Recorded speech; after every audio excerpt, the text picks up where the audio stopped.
थोड़े से बात में आज जिस शख्स ने होम्योपैथी के लिए बहुत ही कुछ किया, तो मैं थोड़ा सा उस एजुकेशन जो हमारे गुरुजी ने डॉक्टर एम एल सहगल साहब ने दिया, क्योंकि उसके बारे में थोड़ी सी एक दो केस के बारे में मैं चर्चा करूँगा।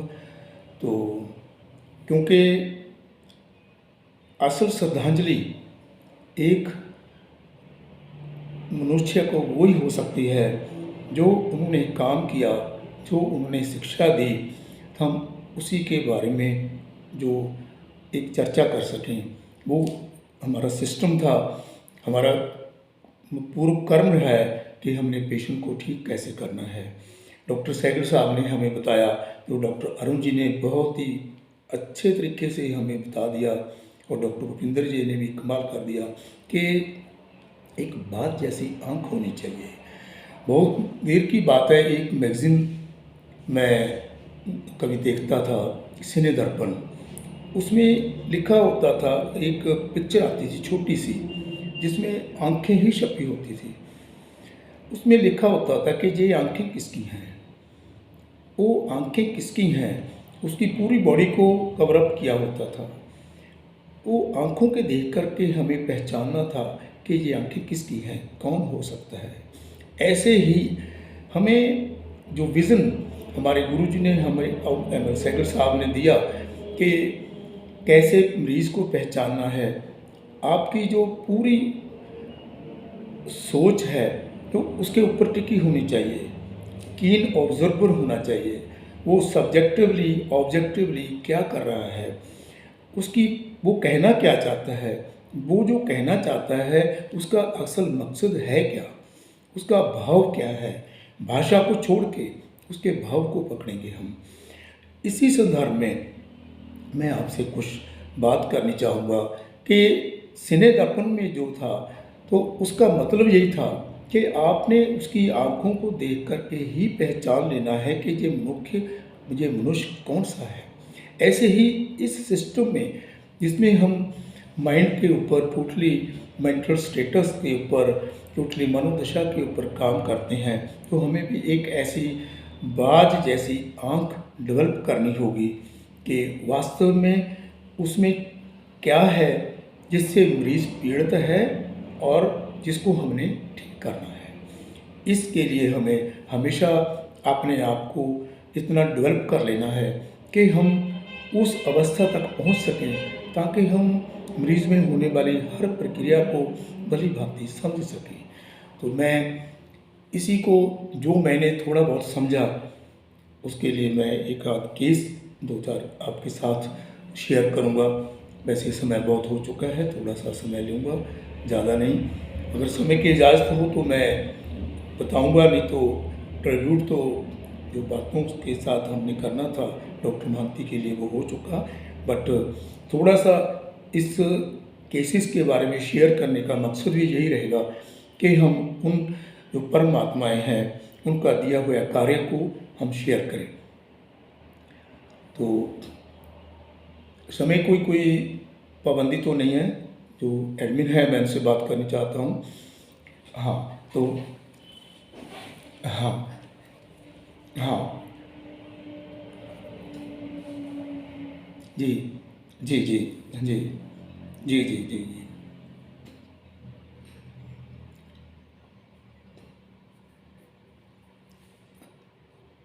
जी जी जी जी। Thank you thank you thank you thank you. मैं थोड़ा सा टाइम लूँगा, बस दो चार केस हम डिस्कस करके अलविदा लेंगे आपसे। हाँ, एक मैं केस आपके साथ डिस्कस कर रहा हूँ, जिसमें एक बच्चा मेरी क्लिनिक में आया। वो काफ़ी अच्छे घर से था। अक्सर जब भी उनको कोई प्रॉब्लम होती वो बहुत बड़े हॉस्पिटल में जाते थे, क्योंकि उनका अपना इतना अच्छा स्टैंडर्ड है। वो उनके हिसाब से वो बहुत ही अच्छे अच्छे डॉक्टर्स को, जहाँ पर बहुत अच्छे हॉस्पिटल को प्रेफर करते थे। जब वो बच्चा काफ़ी देर से बीमार रहने लगा तो वो ठीक नहीं हुआ, उसका वो कफ वगैरह ठीक नहीं होती थी, खाने पीने में कुछ भी अच्छा नहीं लगता था उसको। तो वो मेरे क्लिनिक में उसको लेकर आए। उसकी माता ने आते ही मेरे को बोला, सॉरी बच्चे को बोला कि बच्चा दादू को नमस्कार कर दो। तो वो बच्चा ऐसे ही बैठा रहा, ऐसे ऐसे कुछ ऐसे ऐसे अपने हिसाब से कुछ ऐसे ऐसे कर रहा था। वो चुपचाप बैठा रहा। मैंने कहा कोई बात नहीं, आप प्रॉब्लम इसकी बता दो। हाँ, उसने फिर बोला कि दादू को नमस्कार कर दो, पैर छुओ। ऐसे वो बैठा रहा, उसने कुछ नहीं, उसने अपनी मम्मा की बात को अनसुनी कर दिया। इसी के बाद उसकी माता ने बोलना शुरू किया कि सर ये ना अपनी बात को ही सही लगता है, इसको ये लगता है कि जो मैं कह रहा हूँ बस वही सही है, जो मैं करता हूँ वो ही सही है। कुछ भी थोड़ा सा भी हम इसको वो कहते हैं कि ये भाई ये खा लो, ये पी लो, ये कर लो, वो एकदम रिजेक्ट कर देता है इस बात को। जो इसको अच्छा लगता है ये वही करेगा, बस ऐसे ऐसे करता गया, वैसे ऐसे करता गया। तो मैं सोच रहा था कि अक्सर ये है क्या, ये किस चीज़ की प्रेजेंटेशन हो रही है जिसको हमें समझना है। मैं बहुत ही कम क्वेश्चंस में विश्वास रखता हूँ। मेरा मानना है, मैंने गुरुजी से जैसे सीखा है कि पेशेंट को जितना हो सके गहराई में समझा जाए। कैंट साहब ने भी लिखा है कीन ऑब्जर्वर। तो मैं देख रहा था कि इस मनुष्य स्क्रीन के ऊपर क्या घट रहा है, कैसे हो रहा है। तो उसने मम्मा की बात को ये महसूस ही नहीं किया। उन्होंने 2-3 बार बोला कि दादू के पैर छुओ, नमस्कार करो, ऐसे बैठा रहा। तो ये चीज़ें सब मैंने देखी और उसके हिसाब से मैंने एक डोज उसके मुंह में डाली और उसको कुछ देर के बाद में मैंने बुलाया। तो मैंने देखा कि क्या हो रहा है। जो बहुत ही ज़बरदस्त खांसी हो रही थी उसको, तो वो थोड़ा कम हो गई है। और नेक्स्ट डोज डाली, उसके बाद थोड़ा और कम हो गया, तो उसको बाद में उसको भेज दिया। उसके बाद 3-4 दिन के बाद उसकी रिपोर्ट मिली फ़ोन कॉल पे कि बच्चा बहुत ही अच्छा फील कर रहा है, वो खाना पीना भी खा रहा है, उसका सब कुछ ठीक हो गया। ये बहुत ही छोटी छोटी बातें हैं जिनको हमने प्रैक्टिस में देख करके अपने ज्ञान से एक्सप्रेशंस को समझना है कि है क्या। गुरुजी ने हमें, सैगल साहब ने हमें यही बताया कि पेशेंट को हमने देखना कैसे है। तो उससे कुछ भी पूछे बिना उसकी जस्ट स्थिति को भांपते हुए मैंने ये देखा कि जो उसकी माता ने बोला कि भाई पैर छुओ दादू के, पैर छुओ, क्योंकि उसके दादाजी मेरे जैसे हम एज के हैं, मिलने वाले हैं, इसलिए वो बोल रहे थे। तो मैंने इसको कन्वर्ट किया reverence for those around lack of, reverence for those around lack of. वो कोई प्यार सत्कार, कोई स्नेह, कोई सद्भावना वो शो नहीं कर रहा था। वो अक्सर ये बोल रही कि जब ये सर कभी ऐसा ही करता है, जब इसको बोलते हैं ना तो ये करो, ये कोई केयर नहीं करता किसी की।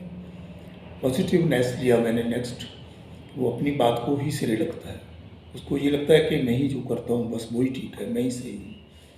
और उस सही होने की अवस्था में भी जो भी उसको बोला जाता है कि ये खा लो, वो खा लो, उसको लगता है तो मैं तो यही करना है, वो नहीं करेगा, उससे वो चिढ़ जाता है, गुस्से हो जाता है।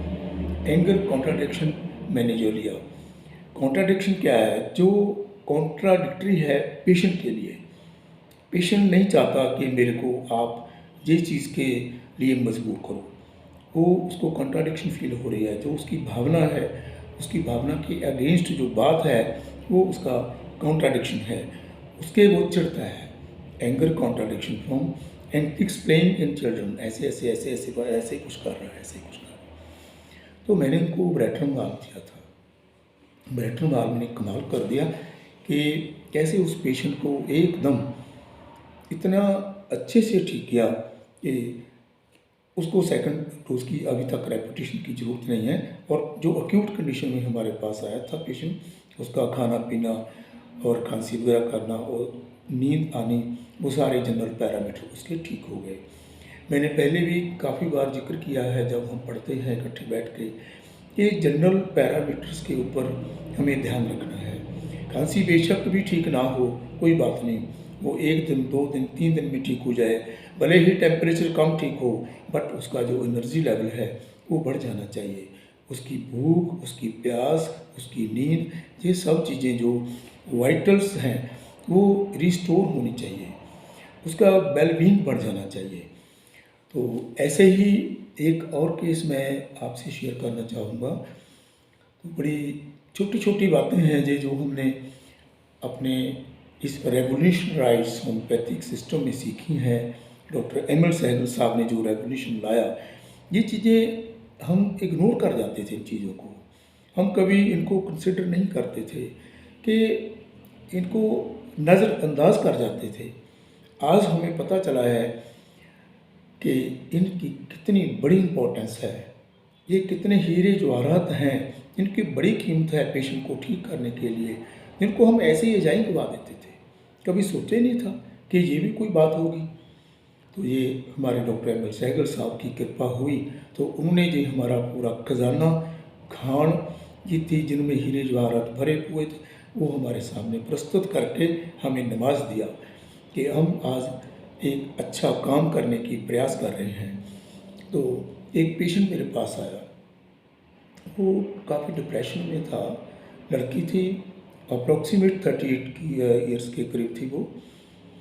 तो उन्होंने बोला कि बस सर मैं तो ना अब ज़िंदगी में ना हार ही गई, बहुत ही दुख झेले मैंने, बहुत ही कुछ खो दिया मैंने, अब तो मेरा मन ना कहीं भी जाने आने का बिल्कुल ही नहीं है।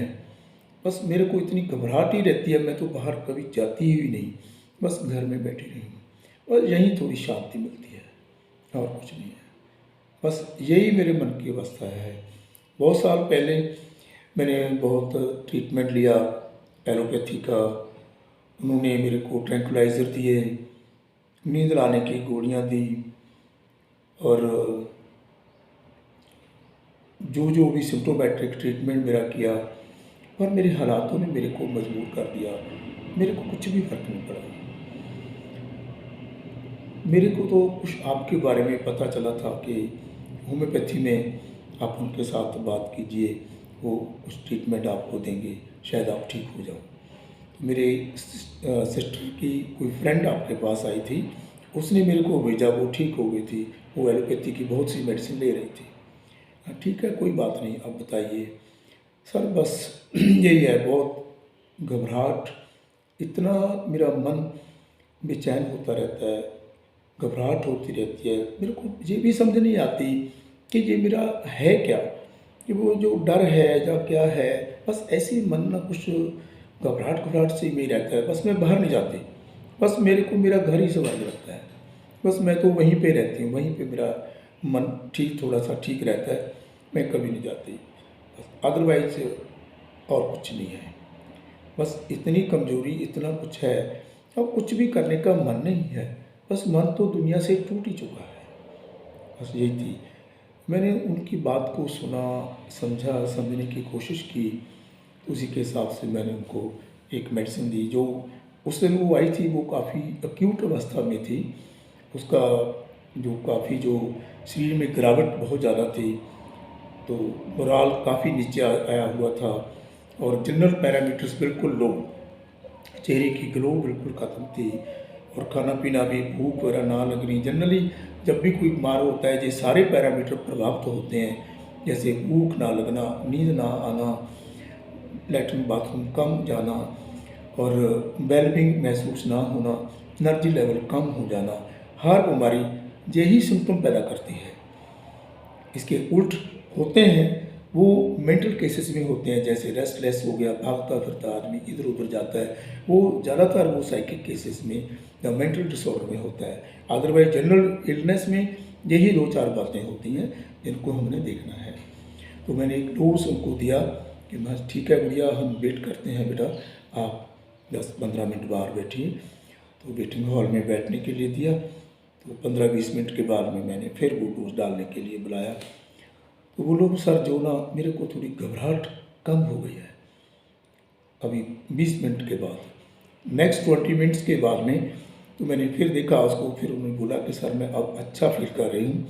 और ऑब्जेक्टिवली मैं भी नोट कर रहा था कि उसके जो चेहरे का हाव हाव भाव बदलने शुरू हो गया। हाँ, ये बात मैं और कहनी चाहूँगा कि पेशेंट के मुंह में आपकी डोज जाने के जस्ट 5-10 मिनट के बाद ही उसका जो चेहरे का रंग रूप चेंज होना शुरू हो जाएगा। ये बहुत ही सटीक बात है। मैंने अपने जीवन में हर बार हर केस में जहाँ पर मैं ठीक होता हूँ, मेडिसिन ठीक होती है, तो यही घटना घटती है। सबसे पहले सब्जेक्टिवली तो पेशेंट फील करेगा जो करेगा, लेकिन ऑब्जेक्टिवली आप इस बात को बिल्कुल कर पाएंगे कि चेहरे का हाव भाव चेंज हो गया, उसका रंग रूप चेंज होना शुरू हो गया, उसके चेहरे के ऊपर वेलबींग आपको दिखाई देने लग जाएगी। ये कन्फर्म एक ऑब्जर्वेशन है जो मैंने अपनी लाइफ में 44-5 ईयर्स के एक्सपीरियंस में मैंने इस बात को जज किया है। तो तीसरी डोज के बाद तो पेशेंट ने काफ़ी अच्छा फील किया और बहुत अच्छा महसूस किया। ये मेरा कहने का मतलब यही नहीं है कि हमें 15-15 मिनट के बाद ही पेशेंट को चेक करना है। ये मेरा एक अपना तरीका है। मेरे को लगता है कि मेरे मन को सेटिस्फेक्शन हो जाएगी कि अगर पेशेंट यहाँ से कुछ ठीक फील करके जाएगा। तो उस पेशेंट को मैंने कैसे देखा कि उसकी जो घबराहट है, उसकी जो मनोस्थिति गड़बड़ वाली जो बात को बोल रही थी, वो घर में बैठे ठीक रहती है। मैंने इसको लिया एंग्जाइटी हाउस इन एम्यूरेट्स, एंग्जाइटी हाउस इन एम्यूरेट। और डिस्कंसर्टेड, सर मैं टूट चुकी हूँ, इतना तशद्दुद, इतना कुछ ज़िंदगी के उतराव चढ़ाव ने, इतने गंदे हालातों ने मेरे को ना तोड़ ही दिया। वो डिस्कंसर्टेड, एंग्जाइटी हाउस इन एम्यूरेट, तो ये मैंने उनके रूब्रिक लिए जो उनकी मनोदशा को दर्शा रहे थे और इग्निशिया उनको दी गई। वो आज तक भी पेशेंट ठीक है, कोई उसको कंप्लेंट नहीं आई, बिल्कुल ही उसको रेपिटेशन करने ही की जरूरत ही नहीं पड़ी आज तक। ये हमने सीखा है हमारे टीचर्स से, हमारे गुरुओं से। तो अगर समय है तो एक आध केस और करें, 1-2 केस।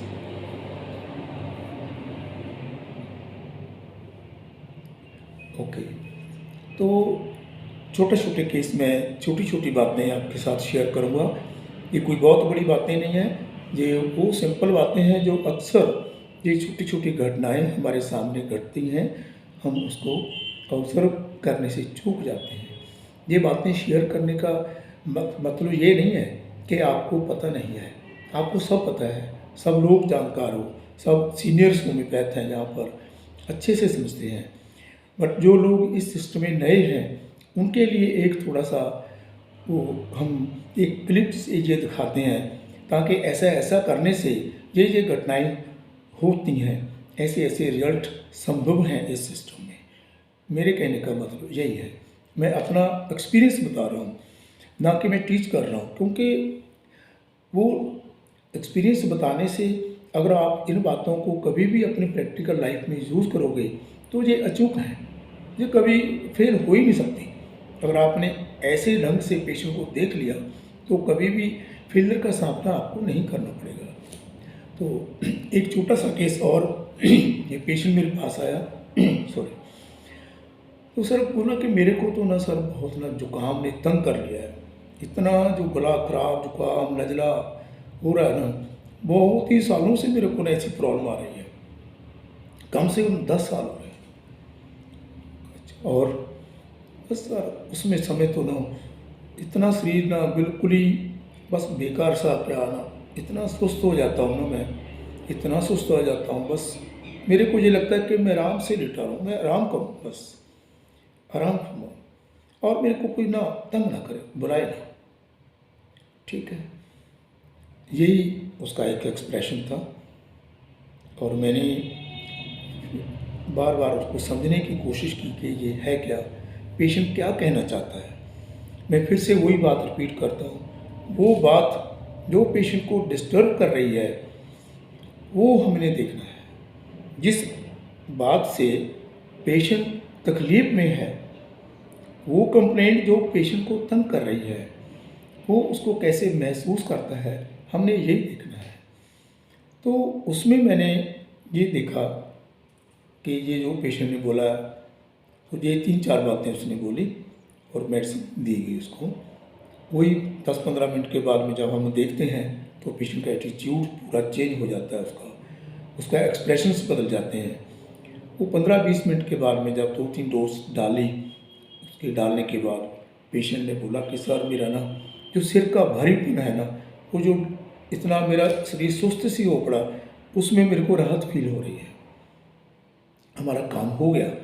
ये जैसे हमें दिल्ली जाना है तो दिल्ली जाते समय पटियाला, अम्बाला, करनाल ये चीज़ें आनी चाहिए।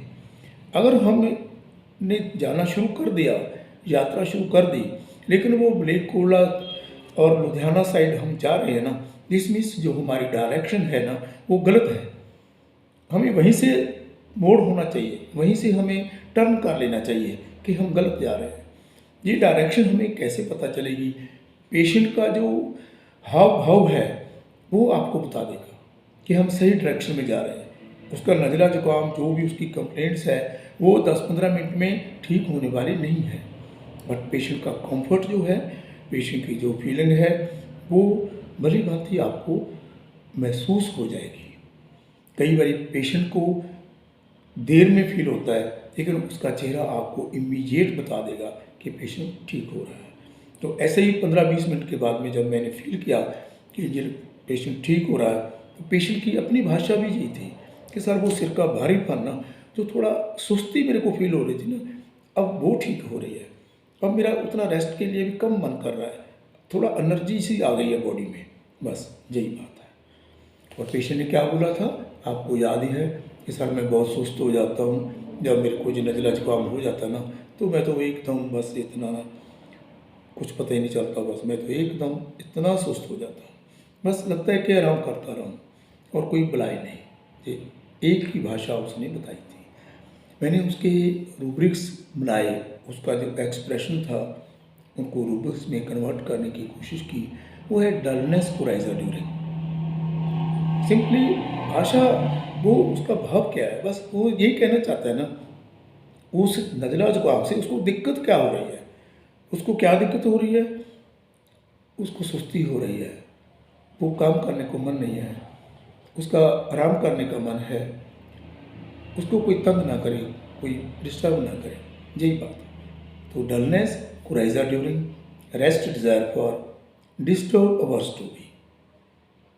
तो इसके हिसाब से मैंने नक्शों का उनको दी और पेशेंट बहुत ही अच्छा फील कर रहा था कि ये छोटे छोटे एक्सप्रेशंस जो हम आपके साथ शेयर कर रहे हैं, तो इनको काम में लाने की आप कभी कोशिश करिएगा। जनरली हमारे पास एक्सप्रेशंस का एक भंडार होना चाहिए, जो इस दुनिया में, इस वर्ल्ड में ये जो मनुष्यता है, सारे प्राणी ये सारे एक्सप्रेशन में से ही गुजरते हैं। हम धीरे धीरे सभी एक्सप्रेशन को समझना शुरू करेंगे ना, तो हमारी एक रेपर्टरी, अलग सी एक्सप्रेशन की रेपर्टरी तैयार हो जाएगी। एक्सप्रेशन का मटेरियल मेडिका अलग से तैयार हो जाएगा। हमें एक्सप्रेशन को इम्प्रेशन के साथ मेलना है।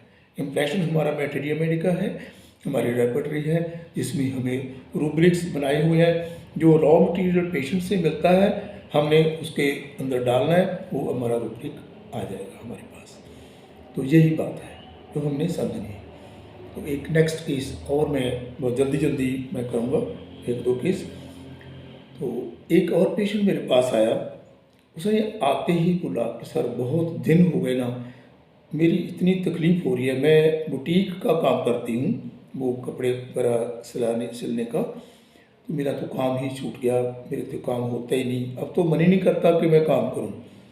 सर असल बात सोचे ना, मैं तो बिल्कुल जीरो ही हो गई।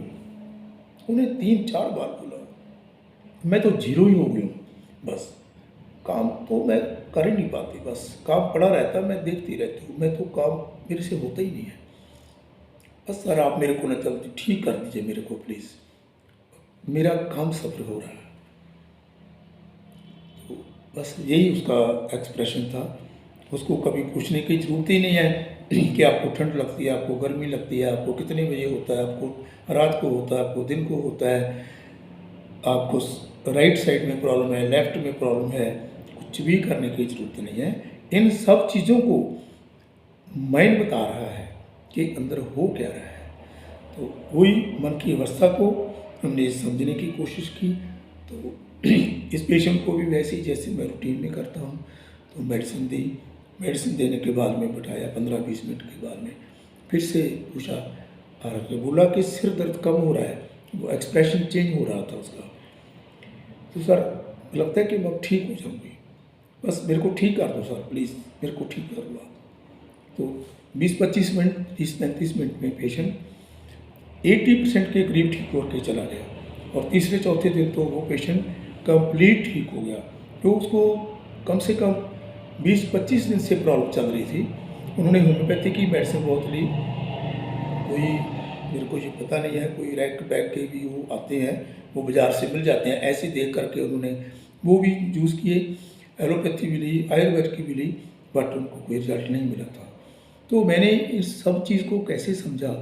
पेशेंट ने बोला कि मेरे से काम नहीं हो रहा, मैं तो ना बस काम छोड़ ही देती हूँ, ऐसे ही रेस्ट करती रहती हूँ, चिंता बहुत रहती है काम की, होता ही नहीं है, मेरा मन ही नहीं करता, बस आप मेरे को ठीक कर दो।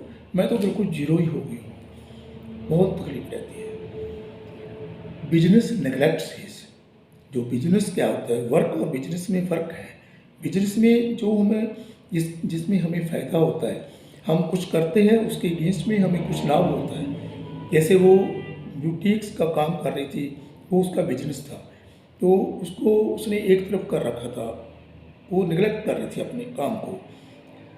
Business neglect sees, delusion injured being, vision sees ciphers, delusion cipher seize.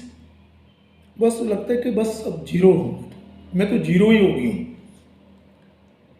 बड़ी बड़ा कमाल का मेरे को ये लगा कि ये पेशेंट कभी कभी बोलते तो हैं, और बड़ा अच्छा लगा सुन के बाद। जब ढूंढा मैंने रेपर्टरी में, तो बहुत अच्छा लगा कि हमारे पूर्वजों ने कितना भंडार हम लोगों को दे दिया है। अरे पेशेंट कुछ भी बोलता है, वो भी हमारे पास है। कितने भाग्यशाली और कितने अमीर हैं हम लोग, कितना विरसा अमीर है हमारा। पेशेंट कुछ भी बोलता है, उसका जवाब हमारे पास है, वो हमारे बुक्स में, हमारे ग्रंथों में दर्ज किया हुआ है। ये कुछ छोटी बात नहीं है। वो कितना उन्होंने मेहनत की होगी लोगों ने, जिन्होंने ये सी सब चीज़ें बीमारी की अवस्था में समझी और उनको लिखा, और हमारे लिए ये बचाना छोड़ गए हैं। सिफर सीज, कमाल की बात है। आम लोग बोल देते हैं यार जीरो हो गए हम तो। प्रेम, बस सर बेनती है ठीक कर दीजिए, मेरा काम बहुत सफल हो रहा है। तो मैंने उसको सल्फर दी। सल्फर का बहुत ही कमाल का रिजल्ट मिला, और पेशेंट 100% ठीक हो गया उसका। आज ये छोटी छोटी बातें मैं आपके साथ शेयर कर रहा हूँ। बस एक लास्ट और केस शेयर करूँगा, उसके बाद हम ज़्यादा टाइम नहीं लेंगे आपका। तो ये छोटा सा केस है, बड़ा अक्सर मैं तो पंजाब में तो अक्सर ही देखता हूँ, सभी स्टेट्स का मामला होगा, क्योंकि ह्यूमन बीइंग तो वही हैं। तो क्या होता है कि घरों में जब सास के पास बहू चली जाती है, ज़्यादातर, मैं हर केस में तो नहीं बोलूँगा, कि अक्सर क्या होता है कि सास को ये होता है कि मेरी बहू इतना काम करे। मैंने पहले अपने जीवन में मैंने इतना काम किया, झाड़ू लगाए, पोछे लगाए, ये किया, पूरी घर का काम संभाला, डंगर पशुओं को संभाला, इतना मैंने अपने सिर के ऊपर वो बट्टे रख रख के मैंने बाहर ढोए, ये भी ऐसा ही करे। बट समा कुछ चेंज हो गया है। जो आज सास है, वो आज से 50 या 20, 30, 35 साल पहले की जो बात कर रही है। समय ने करवट ले ली है। अब लड़कियां हमारी अच्छा अच्छा काम कर सकती हैं, अच्छी डॉक्टर हैं, अच्छी इंजीनियर हैं, अच्छी अच्छी साइंटिस्ट हैं, पढ़ी लिखी हैं, टीचर्स हैं। तो ये काम अब उनके बस का या उनके लिए नहीं रहा। ये छोटे छोटे काम घर में होते रहते हैं, पर अक्सर क्या होता है कि सास को अंदर से जो बात डाइजेस्ट नहीं होती, उनको ये लगता है कि बहू बीमार हो गई है ना, तो ये भी ना उठे, और बेशक बुखार हो गया, अरे तो गोली ले ले, काम कर। हमें तो जब बुखार हो जाता तो कोई प्रॉब्लम हो जाती थी, हम तो कभी ऐसा काम छोड़ के थोड़ी पड़ जाते थे तेरी तरह, जैसे तुम पड़ी हो। अरे काम तो कर लेना। और ऐसा एटीट्यूड जो उनका जो रहा है, इन लोगों के मैंने 2-4 केस ऐसे देखे थे। एक ही केस आपके साथ शेयर कर रहा हूँ। वो उसको लेकर आए मेरे पास। वो बोले कि सर हमारे घर में कोई कमी नहीं है। उसके मतलब बेटा मेरे साथ उसको माता जी को लेकर आए थे कि सर हमारे घर में कोई कमी नहीं है, मेरी वाइफ पढ़ी लिखी है, काफ़ी अच्छी है, उसमें कोई कमी नहीं है, वो घर का काम करती है, जितना उसको करना चाहिए वो करती है। वो पशुओं का ये सारा काम करना, घर का ये वो झाड़ पोंछ ये वो सारे काम करने का उसके पास फुर्सत नहीं होती है। वो करती है, बहुत काम करती है, बट मेरी माता जी उसके काम से खुश नहीं है। ये हमेशा उसको ना तकलीफ ही देती रहती है। उसको बोलती है कि ये बुखार हो गया, गोली लेके काम करना तुम, ऐसे पड़ी रहती है। ये काम जितनी देर नहीं होता ना, इसको चैन नहीं पड़ती। इसको ये लगता है कि ये खाना बना के, बर्तन साफ करके, सारा काम करके फिर तू लेट जा जैसे लेटना है। सर हाँ, उसने ये बताया। हाँ, मैंने बोला माता जी क्या बात है? वो काका तेरे को बता तो दिया इसने, तो मेरे को इन लोगों ने तंग कर रखा है बस। ये बहू किसी काम की नहीं है। काबिल का ऐसी कोई छोटी छोटी प्रॉब्लम होती है, लेके बैठ जाती है। मेरे को तो चैन नहीं आती जब हमारे घर का कोई काम पड़ा हो तो ये काम करने वाली हमारी बहू ऐसे लेटी रहे। तो मैंने सोचा कि माता जी बात क्या है, क्या लगता है आपको? बस मेरे को नहीं लगता, मेरे को ये बात नहीं है। मेरे को ये लगता है ये काम प्रॉपर करके सारा काम निपटाए और फिर करे जो काम करना है इसने। काम तो करती नहीं है, पूरा तो लेट रहती है, थोड़ा सा सिर दुखता है तो आराम से लेट जाती है। तो मैंने माता जी को मेडिसिन दी। उनको काफ़ी हाई बीपी हो रहा था और बीपी भी 170 से ऊपर ही चला जाता था। वो किसी को टिकने नहीं देती थी, घर वालों को, और इवन अकेली बहू को भी नहीं, अपने बेटे को भी टॉर्चर करती थी वो। तो उसी के हिसाब से मैंने उसको मेडिसिन दी माता जी को, और उनको 1 हफ्ते के बाद में बुलाया गया। 1 हफ्ते के बाद में उसका जो बेटा था ना, बहुत खुश होकर आ रहा था। बोला कि सर अब माता जी का बीपी जो है ना वो 130 के करीब आ गया, इतनी जल्दी, शायद 10 दिन के बाद आया होगा। और ये काफ़ी पहले से शांत रहती है, अब उतना हल्ला नहीं मचाती। और उसको जब अगले 10-15 दिन के बाद में बुलाया गया, यानी माने कि 25-30 दिन के बाद में, और बहू भी साथ में आए अपनी मेडिसिन लेने के लिए। सर आपने माता जी को ठीक कर दिया ना, ये तो आपने मेरे ऊपर बहुत ही बड़ी दया कर दी। मैं तो ये आपका एहसान कभी नहीं भूल सकती। अब तो माता जी कुछ भी नहीं कहते मेरे को। इनके में तो इतनी चेंज आ गई। ये आप क्या कोई जादू टोना भी करते हैं क्या? ऐसा तो हमने कभी देखा ही नहीं था माता जी का एटीट्यूड। हाँ माँ बेटा, ऐसी जादू टोना की बात नहीं है। ये हमारे गुरु जी का दिया हुआ जो जो सिद्धांत है ना, वो किसी जादू से कम नहीं है, उससे जादू ही होते हैं, और वो उन्हीं की शिक्षा से ये हो रहा है।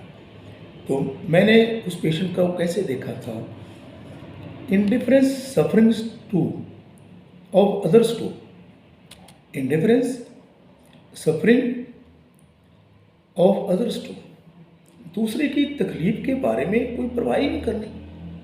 कोई मरे खपे तकलीफ में हो, उसको कोई लेना देना नहीं, उसको तो बस काम चाहिए। काम निपटा, पहले बर्तन साफ कर, सब काम कर, खाना बना, इसको वहाँ पर जो सब कुछ काम निपट के फिर तू लेट जा जाके। देख, indifference sufferings to others of. और दूसरा मैंने लिखा cruelty loves to make people and animal suffer. वो किसी को टिकने नहीं देती, उसको वो इतनी क्रूअलिटी है कि उसको वो तकलीफ देने से भी गुरेज नहीं कर रही। उसको अच्छा लगता है कि मैं इसको ये काम करे उठ के। मैंने भी किया है, बहुत किया मैंने। ये कैसे लेट के बैठ गई आराम से। तो ये रूब्रिक मैंने लिया। और एक इसके साथ, rest can not when things are not in their proper place. उसको शांति नहीं आती जब वो बर्तनों को देखती है कि भाई खाना बना, बर्तन साफ कर, इतने टाइम पे ये काम सब निपटा के फिर जा तू जहाँ जाना है। तो मैंने उनको एनाकार्डियम दी थी। एनाकार्डियम ने वो कमाल कर दिया, उसने 3 इंसानों को खुश कर दिया। एक सबसे पहले खुश किया बहू को, जिसकी डांटना कम हो गई, जिसके लिए जो माताजी इतना हल्ला मचाती थी वो कम की। उसके बाद उसके पति भी ठीक हो गए, क्योंकि वो बेचारा क्या करे, माँ की सुने जा पत्नी की सुने। मेरे तो लगता है कि शायद अगर वो दवाई मांगता तो वो भी एनाकार्डियम से ठीक हो जाता। बिल्टूस पैरेलली चलती हैं, माता का भी लगता है उसका भी लगता है, इसको खुश करूँ या इसको खुश करूँ, इसको खुश करूँ या इसको खुश करूँ, वो कभी भी सेट नहीं होता। वैसे मैंने वैसी बात बोल दी तो माता जी एकदम ठीक हो गए। ये तीनों प्राणी एक ही मेडिसिन से ठीक हो गए, क्योंकि जो माता जी ने पूरा हल्ला मचा रखा था वो ठीक हो गई। वो एनाकार्डियम से परफेक्टली उसका जो ट्रीटमेंट हो गया। अब 4-6 महीने के बाद भी उसका बीपी तकरीबन नॉर्मल रहता है और एलोपैथी की कोई मेडिसिन नहीं ले रहे। तो आज के लिए इतना ही। मैं माफ़ी चाहूँगा कि थोड़ा टाइम ज़्यादा हो गया और बहुत अच्छा लगा। आज हमारे बहुत अच्छे जो सीनियर्स हमारे टीचर्स हैं, जिन्होंने डॉक्टर एम एल साइकिल के साथ भी रह कर के बहुत सीखा, डॉक्टर अरुण जी और डॉक्टर भूपेंद्र सिंह जी। और हम लास्ट में फिर हमारे छोटे भाई डॉक्टर महंती को श्रद्धांजलि दे रहे हैं कि जो उन्होंने इतना अच्छा काम इस होम्योपैथिक जगत के लिए किया, हम कभी भी उनकी सेवाओं को भुला नहीं पाएंगे। धन्यवाद।